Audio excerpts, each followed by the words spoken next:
You are listening to KLRN Radio, where liberty and reason still reign. Most writers and radio show hosts know that to connect with your fans, you need to do more than just write books or record the latest podcasts. There are many different elements that go into forming an online platform, but there are also many hidden traps. To make matters worse, solid advice on how to survive the muddy waters is scarce. In the book Hidden Traps, I talk about some of the important issues of working with an online platform, highlighting traps that could put your physical or internet security at risk or be harmful to your reputation. Are your social media posts just links with a few disjointed words, making you look like someone who can't complete a sentence? Did your new website cost you more than you anticipated? Are you leaking your personal contact details across the web without even knowing it? Then you need Hidden Traps. Hidden Traps is now available in paperback and ebook from a variety of retailers, including Amazon, Barnes & Noble, and Kobo. Visit blackwolfpublications.com for more details. If you're 85 or younger, would you like peace of mind and comfort for your family? We're Final Expense Direct with an urgent message for you. The average funeral today costs over $8,000, but the most you'll get from government benefits is $255. How will your family pay the difference? We can help. Our senior plans start as low as just $1 a day and pay up to $30,000 for a funeral and other final expenses. Peace of mind is easy. There's no medical exam. You'll have lifetime coverage, and your plan can't be canceled as long as you pay your premiums. Call now for free information about our senior plans. Answer a few simple questions and receive approval right on the phone. Plus, call right now and we'll give you a discount prescription card for free. Call 800-553-8687. That's 800-553-8687. Again, 800-553-8687. KLRN Radio has advertising rates available. We have rates to fit almost any budget. Contact us at advertising@klrnradio.com.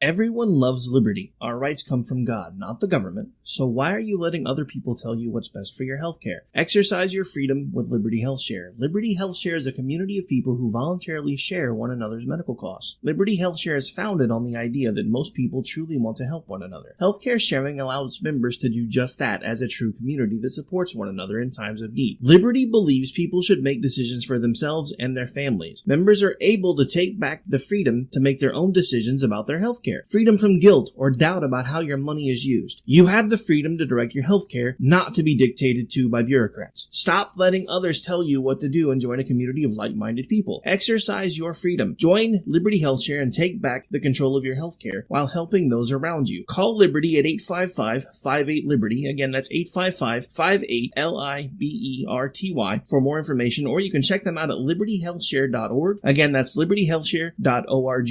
My son was in the Army back during Desert Storm, but even then he wanted an MBA. He looked at a dozen schools, but only one offered the online education and flexibility he needed while he was in a tent in Iraq. Grantham University. Turns out that Grantham's been delivering affordable, relevant college and advanced degrees for over 65 years. Heck, if they can deliver a quality education to a soldier in a tent overseas, think about the flexibility Grantham can offer you so you can earn your degree too. It doesn't matter how complicated or full your life is, if getting a degree is on your bucket list, you'll want to do what my son did. You'll want to call Grantham. Find out how easy it is to get started on your education so you can check that college degree off your bucket list. Call Grantham right now, 800-910-1370. That's 800-910-1370. Flexible, affordable, relevant. Call 800-910-1370. At St. Jude, a family never sees a bill at all. It's like the world has been lifted off of your shoulders. St. Jude Children's Research Hospital. Finding cures. Saving children. Learn more at stjude.org. Sometimes writers feel lost, unsure why a passage may not be working. It takes another set of eyes to help us nurture our writing into full maturity. At Black Wolf Editorial Services, we strive to enable writers to develop and grow, offering manuscript critiques and line edits through a mentoring editorial style. We also offer assistance on generating a writer's bio for your websites. Black Wolf Editorial Services, nurturing your writing into maturity. For a full list of services, visit blackwolfeditorial.com. You're listening to the Spark Radio Network, internet radio like you've never heard before. Innovation, creativity, and imagination are all said to begin with a spark. So fasten your seatbelt and take the ride of your life and listen for the spark. Sometimes we need to slow down and remember the simple pleasures in life. Good coffee, good books, and good company. Come on in. Take a seat. The coffee's just been brewed. Let's see who we have in the coffee shop today. What a beautiful day in the coffee shop. And I'm looking for a book. A book on a table. Oh, there's one. And it's got a brightly colored cover, too. And the title is Run. And the author's name is Lexi Miles. How you doing today, Lexi? I'm doing good. Thank you so much for having me, Jesse. How are you? Oh, I'm doing fantastic. That's quite a succinct title, Run. Yeah, I mean, because the whole book they're running, so it just worked out that way. Why don't you tell me more about it? Okay. Well, I am a romance author, so this one is obviously a romance. It's a romance suspense, and every minute, every turn, it's different.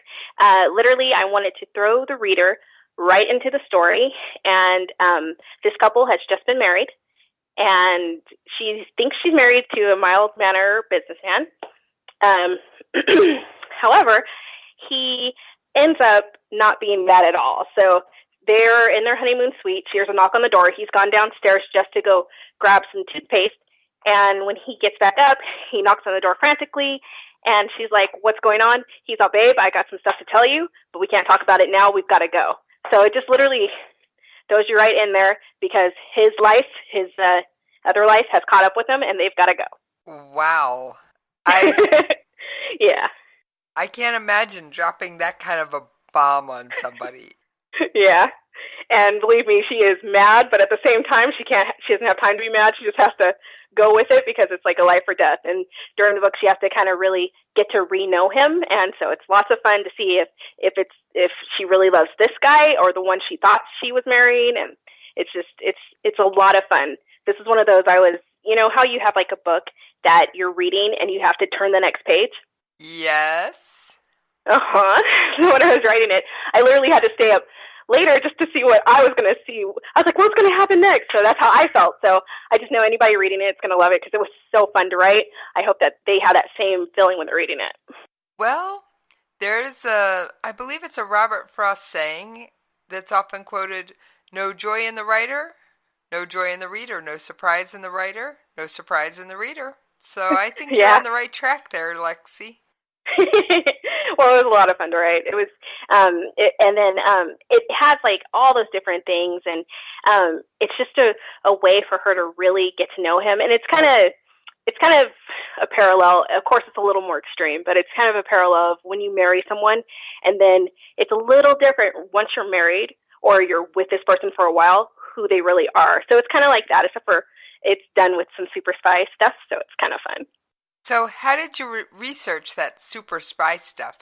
Well, I kind of basically, I did a lot of research for certain things, but I try to keep it very relatable, very something, I tell it from the point of view of she loves watching TV shows, and she loves watching, like, all of the intense moments of TV and everything else, and so she uses those skills, and she's like, oh, maybe this will work, maybe it won't, throughout the book. So I kind of kept it really like anybody reading it could really feel like they're living it. That sounds fantastic. Well, it's lots of fun because it's like, oh, I do that in that situation, and that's what I wanted people to feel when they were reading it. And as this is part of a series, I'm guessing that Judy and Blake have more than one book? Yes, they do. They have more than one book. This one kind of just introduces us to it, and then after that, the next book, I'm already working on that one. I'm not sure exactly what it's titled yet, but it'll probably be something like Escape or something like that. But what's happened at the end of this one, you'll read it and you'll know different things, but what's happened is at the next one, they're also going to start at a thing where there's a little more information that he just happened to not tell her, so that's just kind of like a little baiting for you guys, so when you read it, you'll be like, oh no! So you'll be ready for it. Sounds fantastic. So what made you decide to start writing romance, and in particular romantic suspense? Okay. Well, romantic suspense is something like, I love romance. I love romance, the traditional one. I love that whole you have your person, because I really believe that love is one of the most beautiful gifts you can have in life. And finding that person, it's just amazing. So I wanted to write about that, and I wanted to write about all the awkward, the fun, the every bit of it. And so it just kind of evolved, and it evolved also into romance suspense. That's one of the ones that I write. I do write contemporary romance as well as, like, mystical fantasy, but the romance suspense, it was Run, it just happened that way. It was really weird. I actually, kind of going back to Run, because it kind of tells you how I evolved to it. I was actually writing that. I was writing a group of short stories, and it was about wedding nights. And it just so happened that with Run, it kind of became like a life of its own. It was supposed to be she was supposed to meet him. He was supposed to be a little bit, he was supposed to have some mystery to him, and she's going to be like, well, what's going on? And then all of a sudden it was going to get there. But it just took on a life of its own, like some books do, and it took me into romantic suspense. And I was going to write a couple things that were kind of like, jumpy in there, but then I just ended up making it twist after twist after twist, just to make it like a fun roller coaster ride. And that's how I started writing romance suspense. Now, you just mentioned mystical romance. So do you write, what other categories of romance do you write? Okay. Well, I write anywhere between sweet to like fire hot to alarm, which that's what, that would be something that's more a little erotic. And then I write magic and that mystical and that fantasy. I would love to write about vampires. I love them. Do you like vampires? Oh, I can always sink my teeth into a good vampire tale. I love that. I see what you did there. Yeah, I love vampires though. And so I don't care what it is, old, new, traditional, whatever. I will watch a vampire thing. I will read a vampire anything. So I wrote that, and that my vampire that would be the Order of Moonlight. That one is so much fun to write. It's got a little bit of everything. So, and it's not the traditional one. It's a little bit of a twist in there. So if you go to sink your teeth into that one, you'll love it. Because it's not, I don't like to write the expected. I like to write something that has a little bit of a twist where you can kind of see it coming, but you can't really. So how did you research vampires for that one? Oh, everything. I got my hands on every little piece of vampire, anything I could read, I could write. I grew up reading Anne Rice, so that kind of tells you something there. And then, of course, I love Twilight. And then I'm a big fan of, like the different like Vampire Diaries and everything else. But basically anything that I can get my hands on vampire-ish, I love it. I read it. I think it's really interesting. I actually studied anthropology in school, and I know that it seems like it's like so foreign, whatever, but a lot of the lores came from things that were actually in things that in history of man. So it's kind of cool. Of course, they're exaggerated for vampirism, but it's kind of cool to see where that lore kind of came from. So that's where I got it from an actual scientific point of view too. That's neat that you weave a little bit of your degree in with your writing by using the romantic suspense or vampire romance category. Yeah. Who would have thought, right? I always say you never know what information you have until you start trying to put it together. Yeah. Yeah, that's how I feel. That's how I feel too. Because it's just so wonderful. You'll sit down with like an idea of how you're going to write something, and then it ends up what it is at the end is just so beautiful and so fun. And it's like, wow, you literally take a journey when you write. And it's the same journey that you hope that you get to share with so many people so they can take that same journey with you. So it's really nice. Well, as I've said previously, I'm not a writer. I've tried it, and to me it feels more like punishment. So I will probably stay away from writing and just talk to authors about their books. Yeah, it's so much fun for me. I love it. Like, I can't get enough. You know what I mean? I could bathe in it. Like, ooh, it's writing. See, I prefer talking to authors and finding out what makes them tick. So I'll stick with interviewing authors rather than writing books. Sounds good. But like I said, I read everything. So I'm always that reader everybody wants. Yeah. You're ideal. I mean, and also, I love to read, but I also like to talk about that reading with other people. So you're my kind of person. Oh, it sounds like we definitely are going to have some fun today. So yeah. You have a day job as well that involves dealing with other people's writing. How does that take away time from your own writing, or how does it add to your writing? How does your day job, what is it, and how does it impact your writing? Well, it's a little bit of everything, because I do anything from editing to writing and helping, people shape up any writing that they need to have done. It really is a tricky thing to find that balance, but I have to stick to a schedule. If I don't stick to a schedule, then I'm not going to be able to continue writing everything that I need to write, as well as helping them with what they need to have help with. So it's all about sticking to my schedule and making sure that I definitely know where I'm supposed to be at all times, yet making sure that they definitely hit what they need to hit as well. So how does that, in a good way? There's so many things because of that interaction with different writers and everything else. I learn a lot. It only furthers me as a writer. It's just one of just communicating with other writers. It's really thrilling. It's really fun, and it keeps that fire, alive and everything else. And you just kind of, vibe off of one another, and it's nice. It's really nice. So yeah, it is definitely beneficial to do that. And as far as the balance for what I need to do when I'm doing anything, I definitely have to block out a certain amount of time for when I write, and I can't let anything disrupt that balance. It has to be like, I write so much a day, anywhere between an hour to 4 hours, and that I definitely have to do. And I have to block it out. I can't let anything mess up that little area, because if it does go into there, then I'm going to have a problem, and I'm going to really get behind on the different things that I want to get done, because I do tend to write a lot of books. A lot of authors bring a little bit of their real life into their books.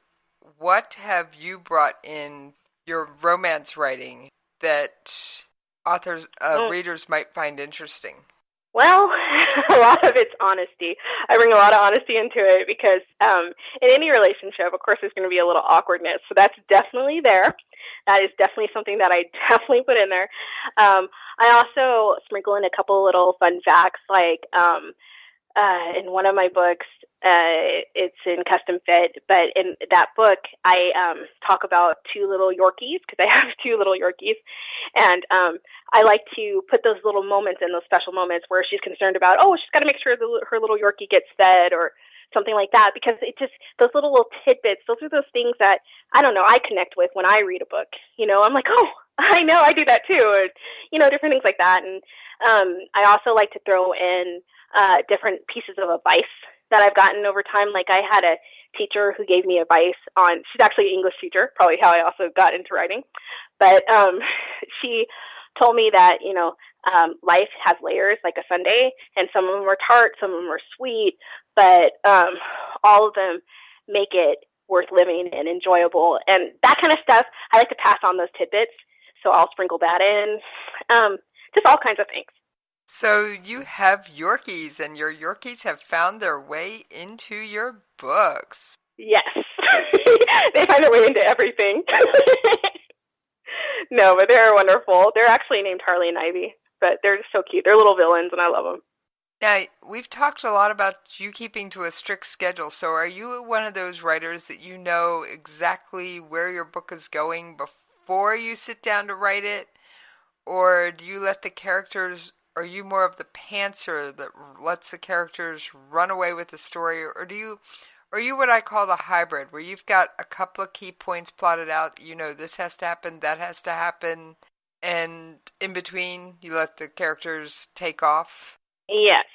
I'm definitely, I call a hybrid a planster because I plan it and I also am panstering it because I definitely, the way that I write like, when I first sit down to write, if I have an idea, I just write the whole thing down as if it's like almost like a short story. And I write the whole thing down. It's anywhere between like a page to like 4 pages or whatever. And then I break it apart and then I kind of fill in the details. And depending upon how the characters feel, I kind of go with how that is. But yes, I do try to still drive it and connect to the points of the high points and the driving points and the momentum of the story. So yeah, but that's how I do it because it still has a authentic, fresh, like a feel that feels fun, but yet not so contrived. So yeah, so definitely a planster here. That seems to be the way a lot of writers do it. So I'd have to say you're in good company. Thank you. I try. And that's another thing. Talking to other writers is wonderful because it's nice to learn how they do things, how you do things. Because let me tell you, if I get like a block or something like that, writers are the best. I love talking to other writers or readers, for that matter, because it's like, whatever. And you kind of see what they kind of want to see, yet you still maintain how you want the story to go. But you kind of walk through it and everything else. There's a lot about writer's block, but you get the idea. Writers are really, really fun to talk to because we've all been there. So how do you handle writer's block? Well, one thing I do, if it's like something that I'm like really stuck with, I'll either walk away or I'll listen to some music and come back. I'm a big cook. I love to cook. And so I might cook something and it'll shake something loose. Or when I really get stuck, yet I'm excited about writing something later in the book, I will literally, let's say it's like a fight scene, like with Run, there was some fights that had to happen because there was interaction with some crooks and stuff. So instead of writing all the mechanics of how the fight's going to go and everything, I might say fight here, and then I'll jump into maybe their romantic love scene or something else that's going to happen. So I would just skip it. I would literally write fight here and then move on. And then come back and get it when I'm refreshed, That sounds like a blast. And I always find I found that no two authors actually handle writer's block the same. Yeah. Or the one that I do love to go to. I love to play my games on my phone. That always does it because it's like, I don't know what it is because you're not thinking about it at all. And then, of course, the moment you're not thinking about it, that idea pops in your head. Now, they say editing is slaying your darlings. Mm-hmm. Was there anything in Run that you had to take out of your book, but you really wanted to keep in? You had to take it out to move the story forward. Well, there is one thing that I was just trying to really fit in there. It's toward the end, so I can't really say too much about it, but I was really trying to push, kind of fit it in there and make it work, but it just kept it was either too wordy or it just didn't make any sense. It just no longer fit. By the time I got to the end, that little part just didn't fit. And what I did was I just put it to the side because I have a file that I hold my different things in, and I've used different things, because it might not work for Run, but it will work for another one of my books. And so I'll pop that in there, and it's already pre-written, so it's really nice. But for that one, it did not work, and I kept trying to fit it, but I ended up not liking that part of the book, and I also forget it. So I just had to cut it, and then once I did, it just was so much better. So it was hard at first, but then it ended up working out. So I was like, yes, woo! So that was good. So yeah, I don't know if you've ever noticed. Have you ever noticed a part in a book when you're reading them where you're reading it and you go, I wonder if something changed here? Yes, I've noticed those parts. But this one, it wasn't like that. I just chopped it, and it actually made it flow better. So. Well, sometimes, yeah, but I've noticed those parts too. Sometimes it's one of those things you can only ask a reader to suspend their disbelief for so far. I mean, yes, we are asking you to take us on a ride and take us off to enjoy time away from our normal lives. Mm-hmm. And yes, that's a license to do things, but you still have to stick, whatever you write has to make sense in that world. Yeah. It can't just all of a sudden seem like it's just this different story. And that is sometimes very tricky to make sure you stay where you stay the course, but it's not so where it's forced.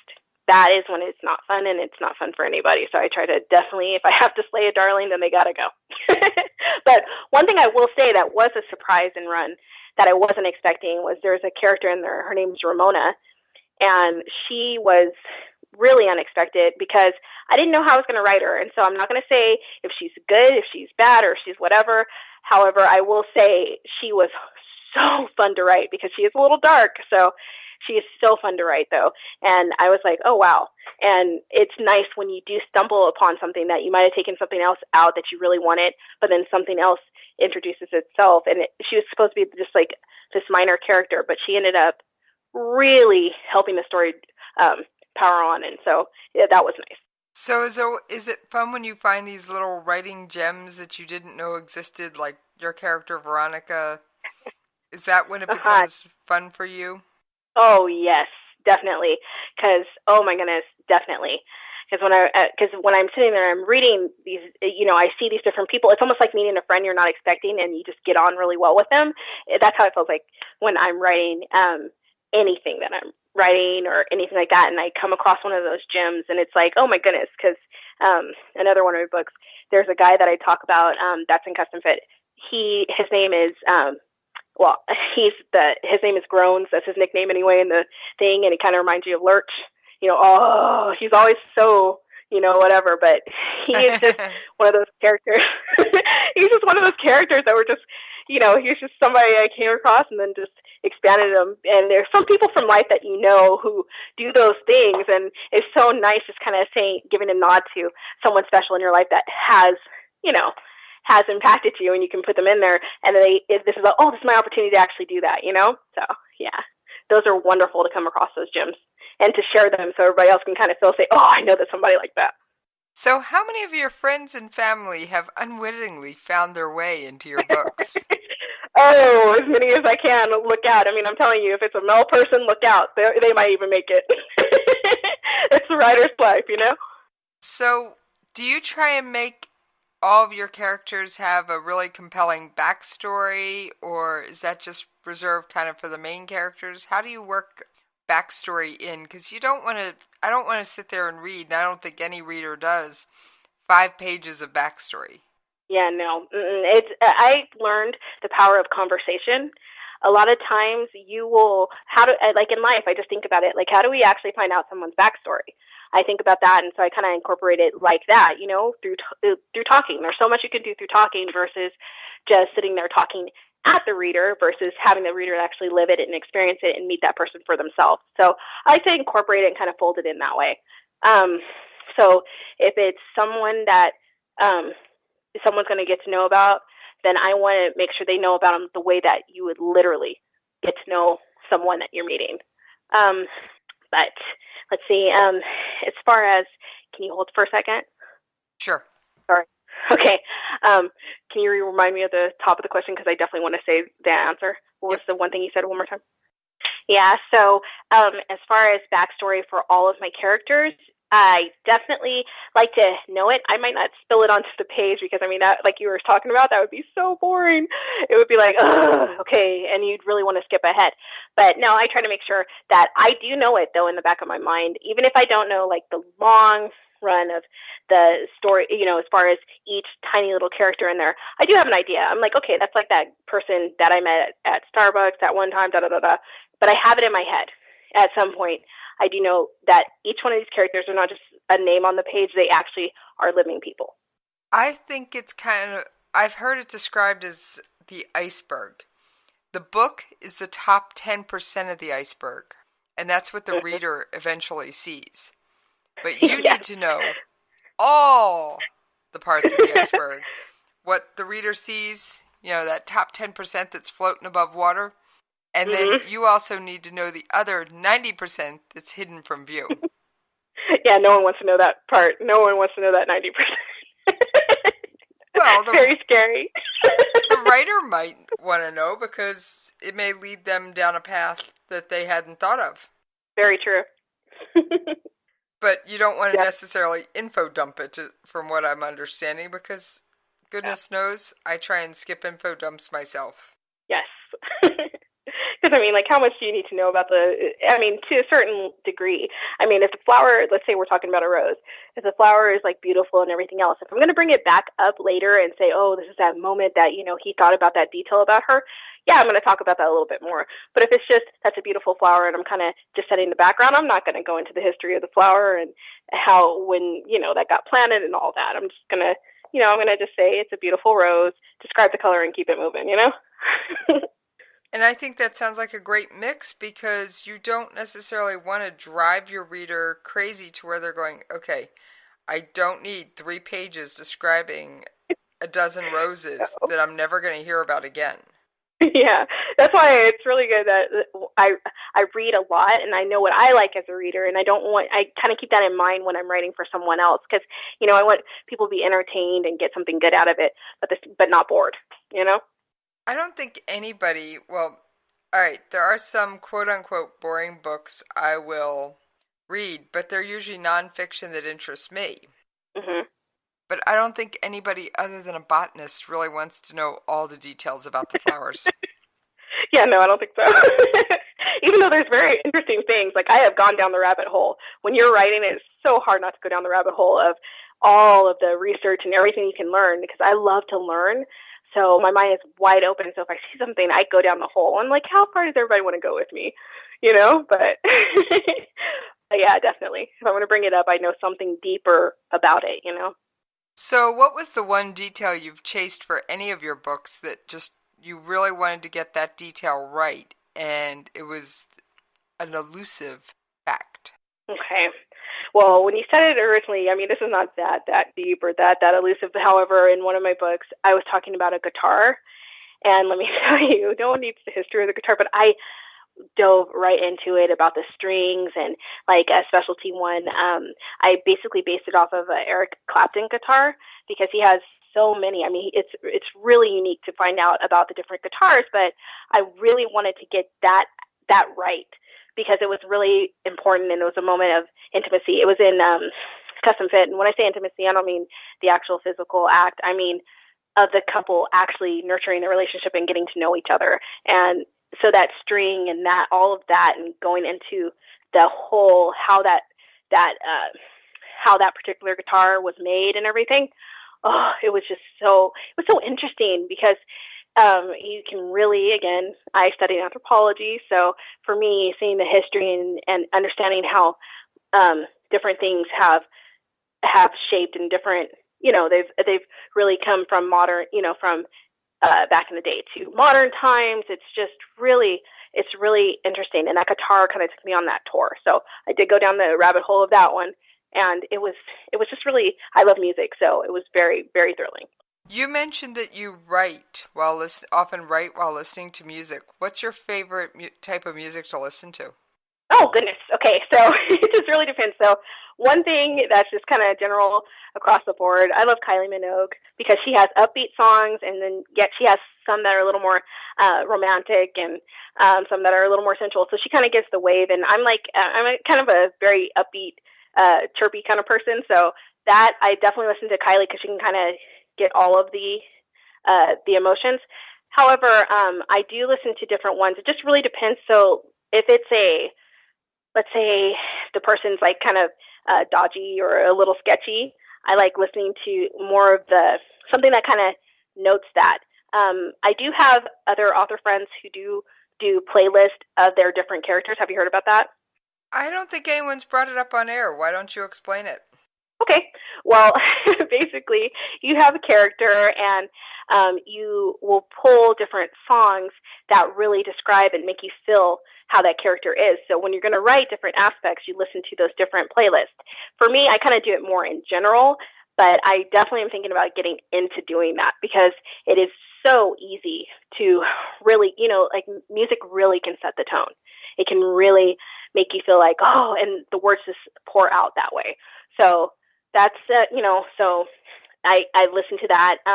If it's more of a moment where I need to have it where it's more relaxed and I need to just really focus and put things out of my mind, I'll listen to something that's like a spa sound, like a govendo or something like that. It's, like the things that you would hear at a spa or that are instrumental and they have a lot of heavy strings to them. Right. Or classical. Yeah, that's the kind of things that if it's like an intense or just a moment where I'm really writing the details, I can't have any lyrics because I'll focus on that versus focusing on what I'm writing. And so it does not work out well because you'll be hearing something like, you can't touch this, and it doesn't make sense right there, That makes a lot of sense. So the authors that do the playlists for their specific characters, do they tend to share those with their readers or do they tend to keep those private? Well, I know that I do have songs that I have listened to, and I do share them with my readers.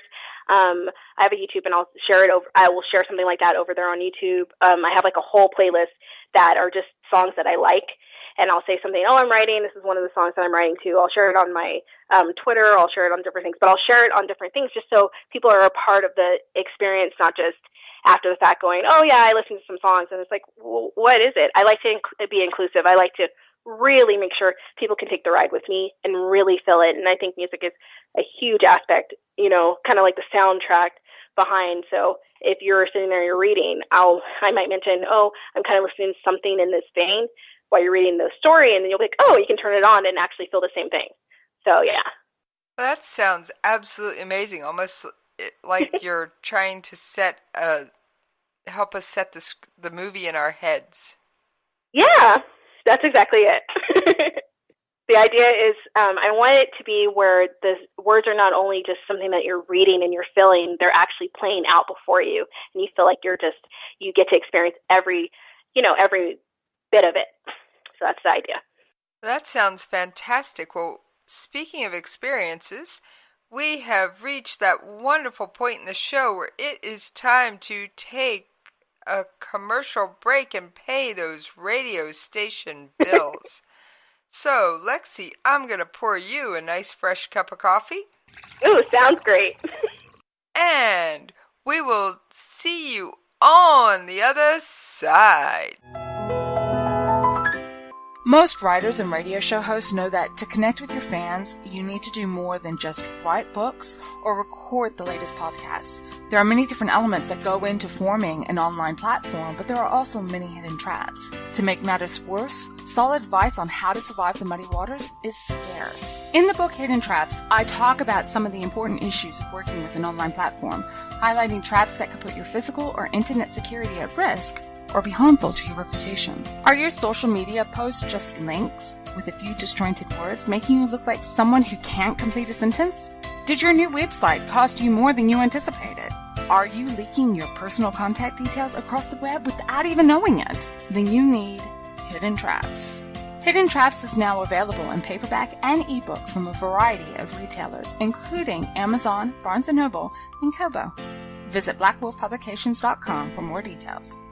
If you're 85 or younger, would you like peace of mind and comfort for your family? We're Final Expense Direct with an urgent message for you. The average funeral today costs over $8,000, but the most you'll get from government benefits is $255. How will your family pay the difference? We can help. Our senior plans start as low as just $1 a day and pay up to $30,000 for a funeral and other final expenses. Peace of mind is easy. There's no medical exam. You'll have lifetime coverage, and your plan can't be canceled as long as you pay your premiums. Call now for free information about our senior plans. Answer a few simple questions and receive approval right on the phone. Plus, call right now and we'll give you a discount prescription card for free. Call 800-553-8687. That's 800-553-8687. Again, 800-553-8687. KLRN Radio has advertising rates available. We have rates to fit almost any budget. Contact us at advertising@klrnradio.com.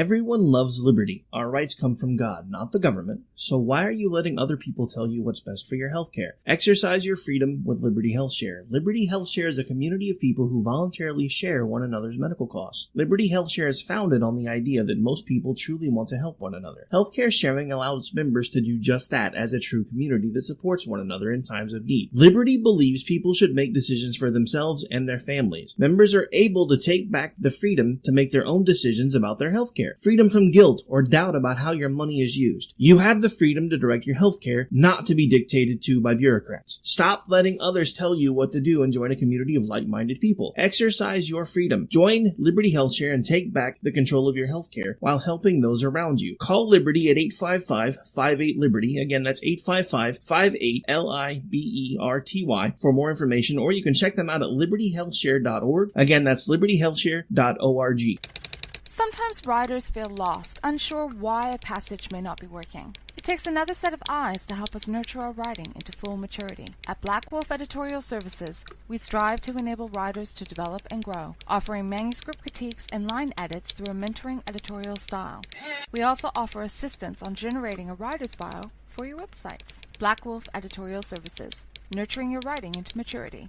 For a full list of services, visit blackwolfeditorial.com. Thank you for hanging in there with us while we paid those radio station bills. I'm going to pour myself a fresh cup of coffee. Now, Lexi, I do have to ask, since we're discussing, at least I'm talking coffee, what is your favorite coffee shop treat? Well, let me see. I like the teas or the punches, and I'm pretty old-fashioned. I love the blueberry muffins. So that would be me. That's the things that I love. How about you? What's your favorite? I tend to drink my coffee in any number of ways. Some days I'm after that big steamy mug of hot chocolate. Some days I'm actually after tea. Other days I'm after a cup of coffee with hazelnut creamer and sugar. Some days I'll even take it black with honey. I drink so many different types. And as far as treats, can never go wrong with anything with blueberries or a scone, but then some days I want that chocolate brownie. So I'm all over the board. Yeah, I'm with you on that because that tastes so good. Oh, it does. And it's one of those things, what's going on, what kind of mood am I in? And that also tends to go along with what am I reading, too. Now, you mentioned that the various different levels of romantic heat. Would you care to explain those, so in case we have anybody listening that's not necessarily a romance reader? I sure can. So basically I have like 4 flavors that I like to cover throughout my romance genre. The one that's really straightforward is magic. It has anything and everything to do with magic. So if it's like a vampire, or if it's someone who is like a goddess or something like that, that's what I'm doing. That's what I would definitely, that's something that you're going to have. Jesse, I'm so sorry. Hold on. Okay, I'm ready. Can I keep going? Yep. Just pick right back up where you left off. You still there? Yeah, I'm right here. Just keep going? Yep. Okay. Sorry, I wasn't sure if you had to, said it. Okay. So magic is basically what you would think it would be. Magic just is straightforward. It's about magic. Anything and everything magic, be it a vampire, be it a goddess, be it anything. That's what the magic is going to cover. And it's really fun to play with because, who doesn't like magic, right? Oh. And I think the fact that people love magic is well known, especially given how many people gravitated to the world of Harry Potter. Right? Oh, I love Harry Potter, so yeah, you're speaking to it. I love it. So now kind of moving into, so basically that magic, it's a definitely romance it has going on, but it just has a magic element to it. So I just wanted to get that one, talk about that one first. But as far as sweet romance, sweet is something more that you'll see on like a Hallmarky kind of channel kind of thing, but it's just the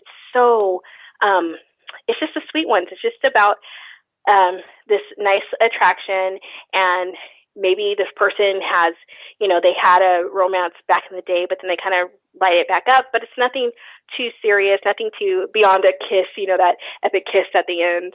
The one? Oh, I think we've all seen or read something like that. Yes, so that would be the sweet. So the sweet, that's the kiss at the end, or maybe another kiss throughout it. That's probably as sweet, as much as that one gets to be. But fire is more the mainstream romance, what you would see, that push and that pull. I try to stay away from all the cliches of, oh, he needs to rescue her and stuff like that. I can't do that. That's not it. I'm very independent, so I do not get down with those exactly, even though I read them all the time. So I don't know what I'm talking about on that one. But as far as the fire, with that, those are steamy. They do have romantic scenes, and they do get really hot. So there's that. But the alarm is definitely super, super hot, and those are that would be more erotic. So that would be that. I'm not going to go too much on that, but we get the point. Oh, so that's late night cable. There you go, late night cable. Definitely late night cable. The other one, like I was talking about, fire, that one's more, throughout. It could be on stuff, and it kind of can venture to late night cable, but not like alarm. Alarm is definitely late night cable. So what's your favorite among those to write? Fire.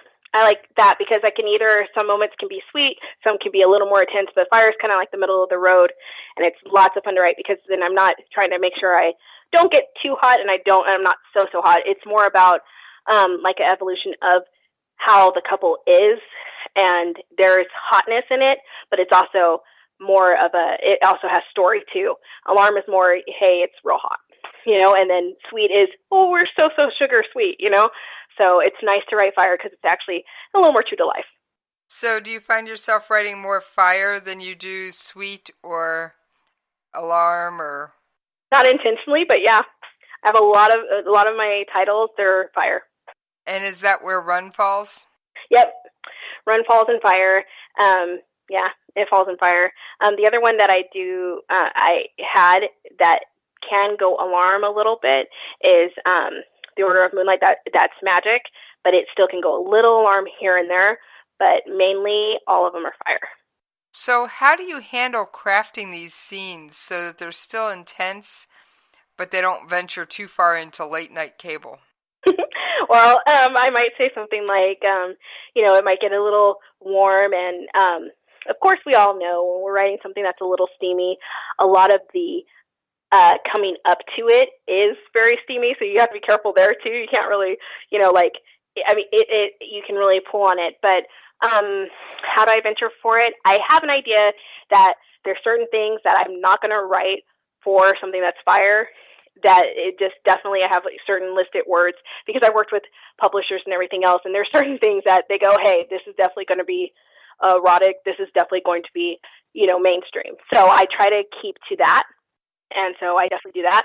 But that's how I don't venture too much, because I do keep it in my mind that, yes, I am writing according to industry standards, though, Now, I've heard that there's certain benchmark points that have to be met in romance novels, called, like, by a certain page they have to have had their first kiss, or a certain, is that true in your books, or do you not follow that? Well, it's not so, I don't follow, like, it to the letter, because, that's not going to it's going to feel very generic, and it's not going to feel like something you can just immerse yourself into.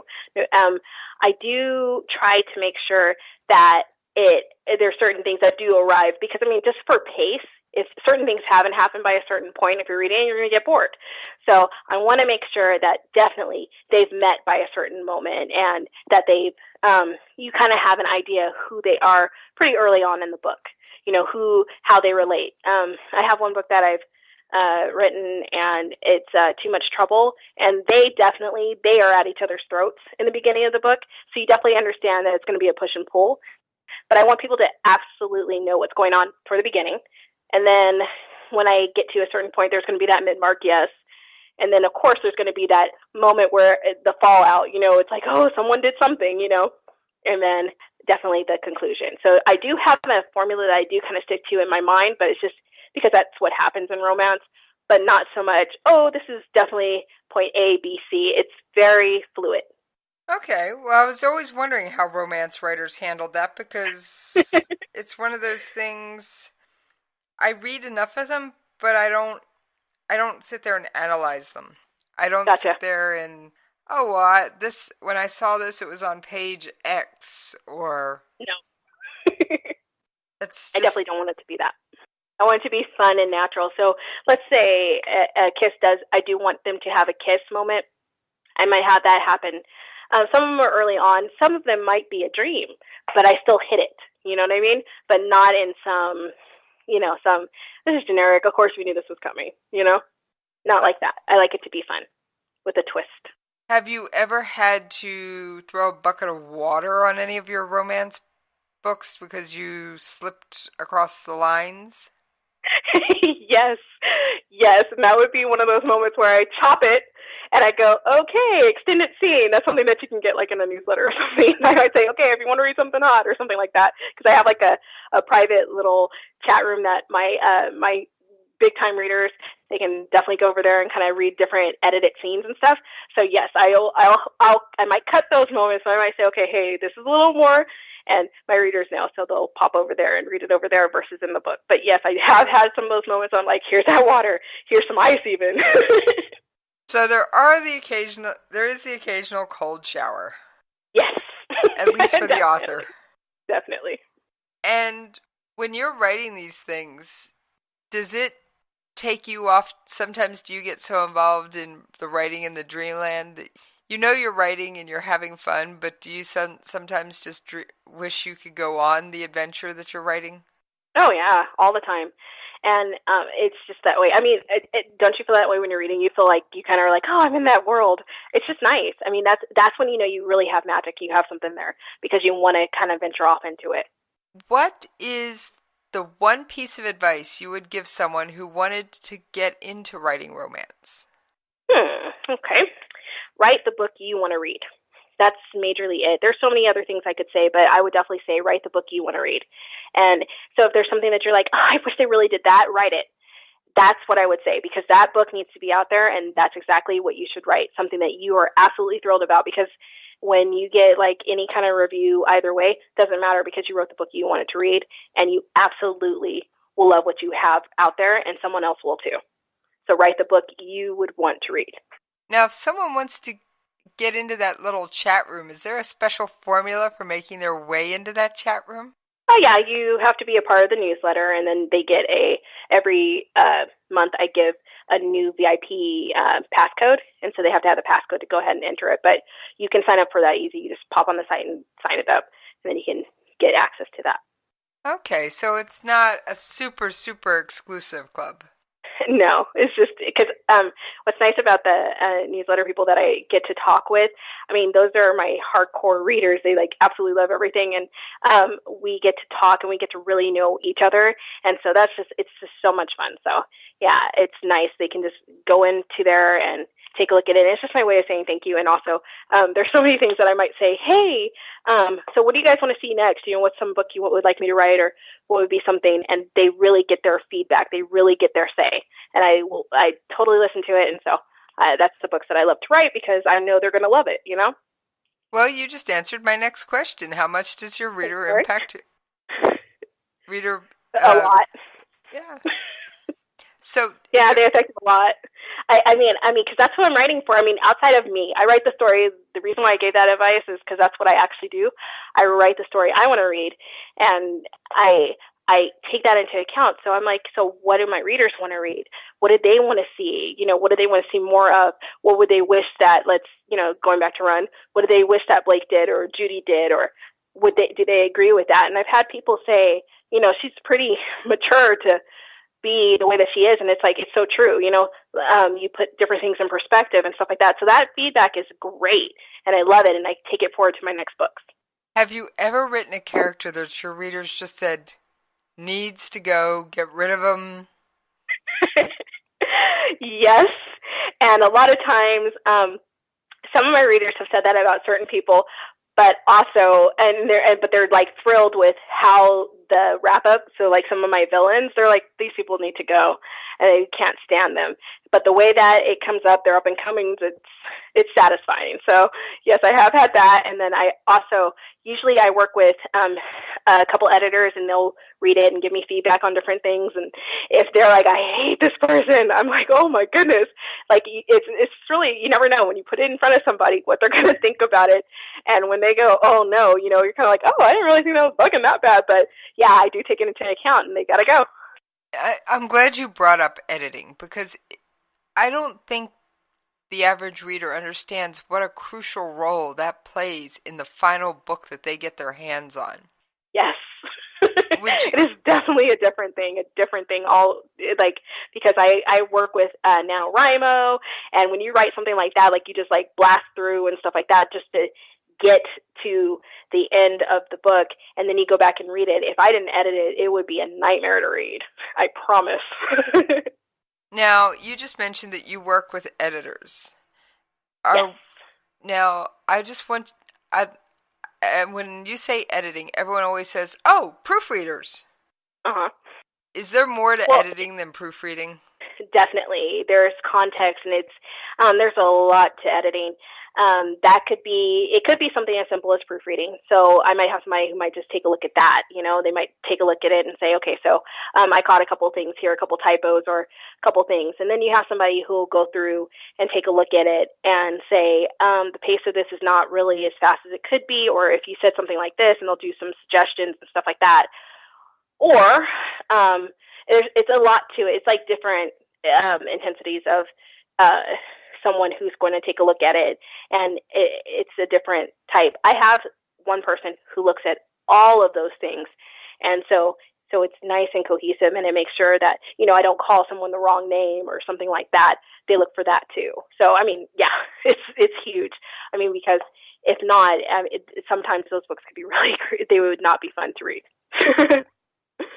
So is there anything I haven't brought up that you'd like to share with the listeners?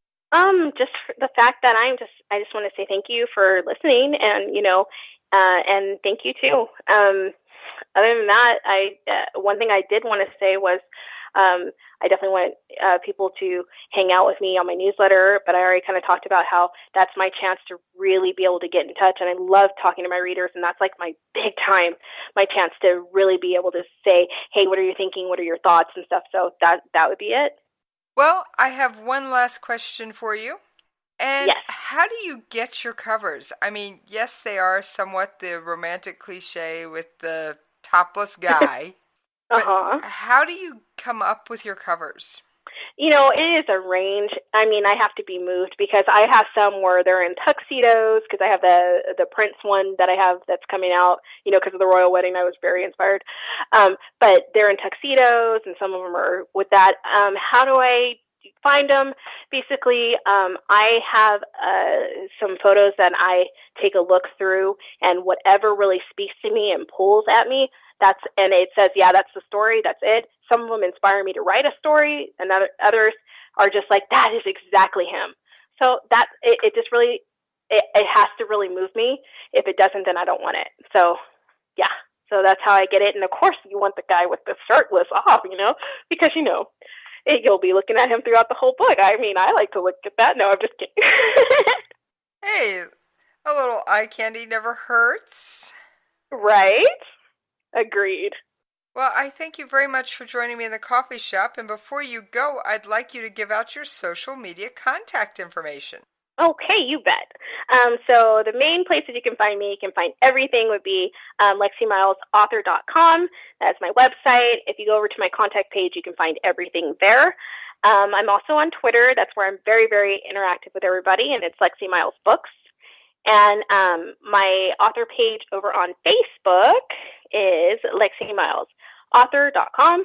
So you can go there and find that. If that's a little bit wrong, just click on my Lexi Miles contact page. You can find everything.